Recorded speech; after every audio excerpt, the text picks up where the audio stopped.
Me either. Still learning. No, I don't think they taught that at all until pretty recently. Yeah. I So think we're I'm learning as I'm recording. teaching What? them. We're recording. You ready to start? Yeah. She couldn't do it. And now she switched over. She's retired from all that stuff for the most part. This is the oldest print here. It's from 1986. It's the last print I did in graduate school.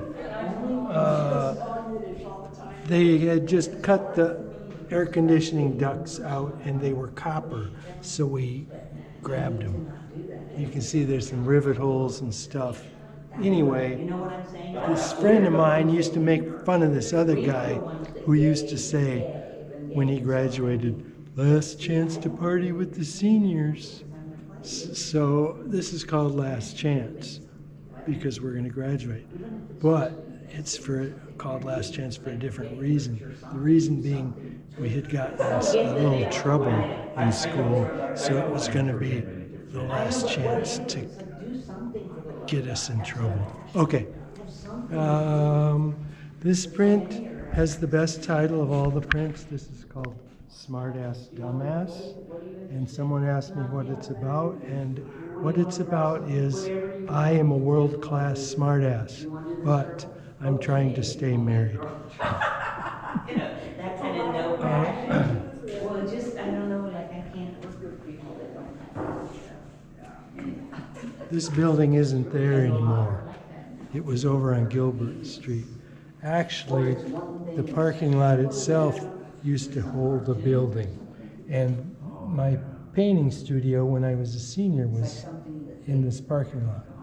The other side was where Hans Brader had his classes. And I remember going to some presentation one night, and Hans Brader and Anna Mendieta came in. Anyway, this is gone. Since my painting studio was there and the church was out the window in this stack of buildings, I used to paint that church from time to time. And many years later, I was looking at a Philip Guston book, and I learned, and I saw it. I didn't like the church that much. I don't think it's interesting to me. But I found this painting by Philip Guston in a book, and he had painted that same building when he was here. So I call this Philip Guston's Catholic Church.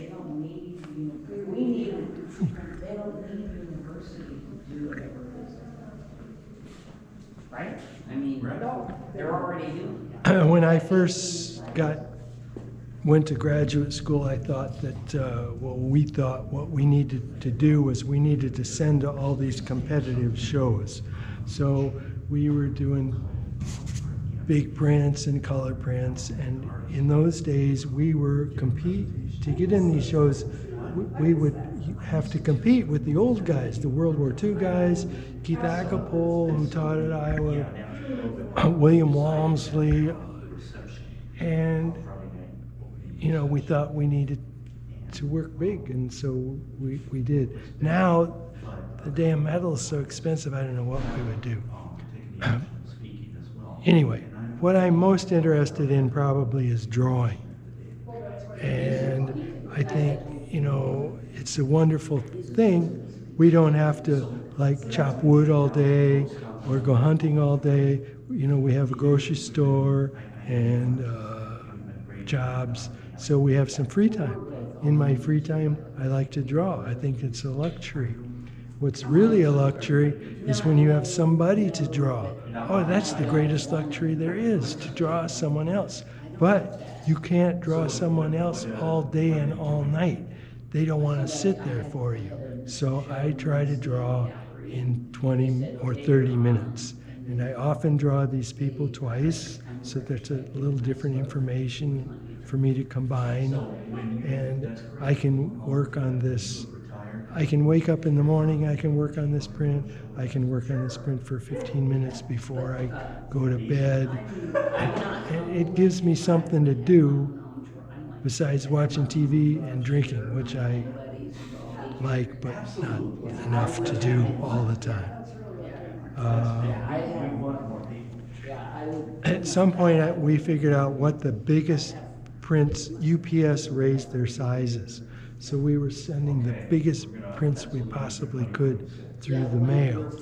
And then I switched because I could get these out of a piece of mat board. The other ones take an extra size piece of mat board. So I was doing pretty good with these prints and these shows until they raised the weight limit. And I would go to the door to get the box with the print in it that the UPS man had brought back, and it would be bent and it would rattle.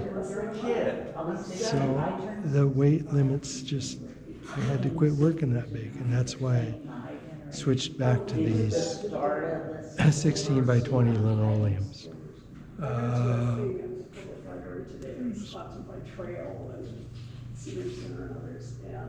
Because the prints are so big, they take a long time, like 3 weeks to a month, and it's quite an involvement. So what I've done,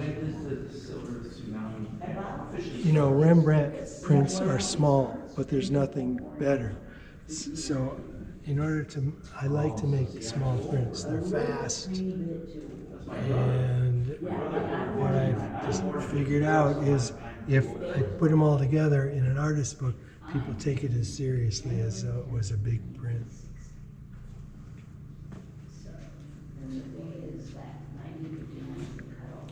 I could do one more thing. David, did you do with your spoon too? No, that's etching. Oh, okay, so you had a press. With the animals, I go to the county fair. I've been drawing animals for about 65 or 66 years now. Were you a farm boy? No, but my grandfather was and my uncle was. So I go to the fair. First thing I do is I go to Walgreens and I get a cheap sketchbook. And I go to the fair and I draw as fast as I can because the animals move. And even the pigs that are sleeping, they're going to jump up or roll over. So I just do as many drawings as I can until I get like dizzy from being in that hot barn with all these pigs and so forth.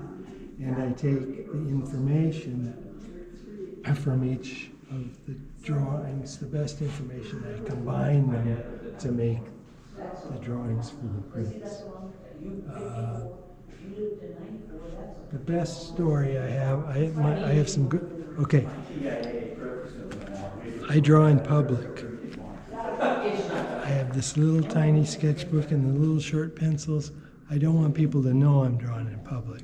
So I draw in bars, I draw in restaurants, but I can hide it. I draw in airports.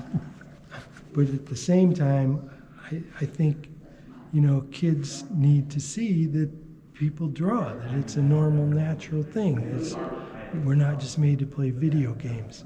So, you know, at the fair, you have to let people know what you're doing. So I've learned, like, to look nasty so most people don't bother me, but some people are friendly and they engage with me.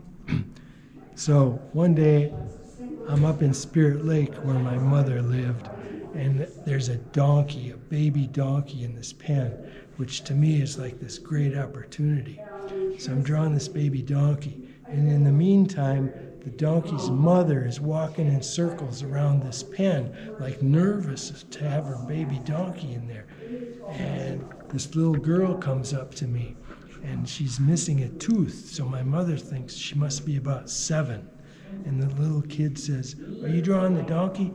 And I say, "I'm trying, but he's moving all over," because I'm trying to get the kid to bug off a little bit so I can draw that rare opportunity to draw that baby donkey. Anyway, just then the mother donkey goes by, and the 7-year-old kid grabs the donkey by the scruff of the neck and says, "I got him, now draw."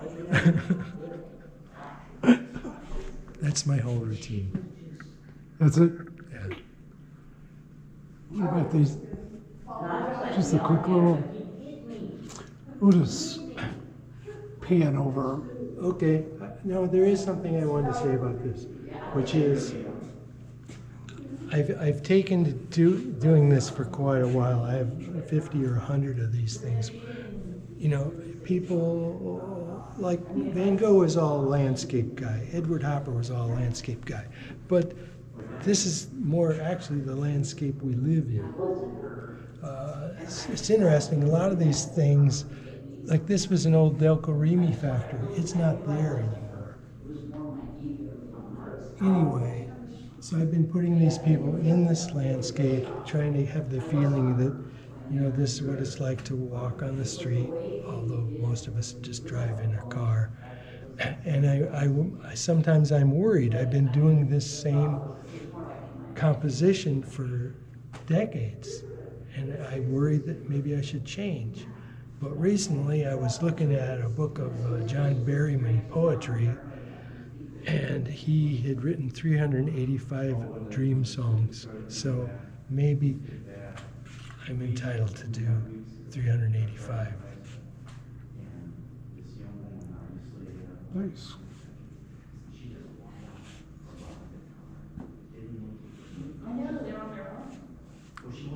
And all your people are people you know, right? Yeah. Friends, relatives. Many were students. Some are friends. See, that's what I mean. It was right at the time the students are coming back, and that's when it gets dangerous. They don't know how to drive. They don't even know how to walk across the street. What's the story on the Iceman? Exactly, that's what I said. I got up and I said, There was this bar we used to go into. It was a really great bar. And on Sunday night, it was very quiet and very peaceful. And it was so quiet and peaceful, we would be sitting in there and we would hear the door squeak when someone came in, and we would hear the floor squeak when someone came in. And the three people at the bar would turn and look and see who'd come in. And it reminded me of The Iceman Cometh, the play by Eugene O'Neill. So my favorite speech from the Eugene O'Neill is, You know what? Let's go over. Can you show me the plates? yeah.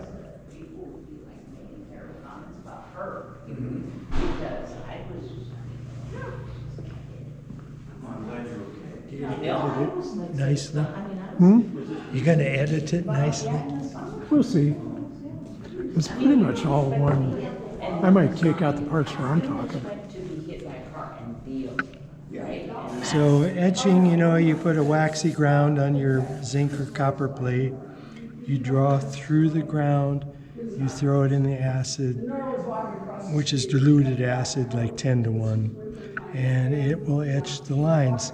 Later, you smear ink all over it, you wipe the ink off the surface, you run it through that press like a wringer washing machine. It presses the paper into the lines and transfers the ink. The other thing we do is we can press fabric into it. This was corrugated cardboard. Some of the prints have other things pressed in, like potato sacks, onion bags. They say Lazansky used to press his wife's old silk stockings. Sometimes people look at lino cuts or relief prints and they say they're only used to drawing with a pencil. They're only used to making a line. But you know, with the woodcut or the lino cut, your cutaway was white. And people have a lot of trouble transitioning for some reason. So I try to get them to like overdraw it so their lines are a little thick, and then squint a lot. And when they look at it, you know, try to squint so that and realize it's dark shapes, it's light shapes, it's black lines, it's white lines. Do you have a drawing that you transfer on? Yes. Yeah. I probably drew that house about 8 times. I drew her twice, I drew him about 3 times, and then I worked it up on a bigger piece of paper and transferred it. Is it graphite? Yeah, I Transfers? I get some, what do they call that, black paper? Carbon paper? Yeah, the old carbon. I get Oh, carbon. okay. you can still get it. We've got some in the back room. So for color, you ink it up good. You print it on a piece of newsprint while it's still wet on the newsprint. You print the print onto the back. Then I seal it with shellac, and I just roll the different colors on there. I print the colors on the paper, and then I print the black on top of that. And that's this one over here, right? Yeah, that's the same block, but there's a lot of ink. Typically they're 6 to 8.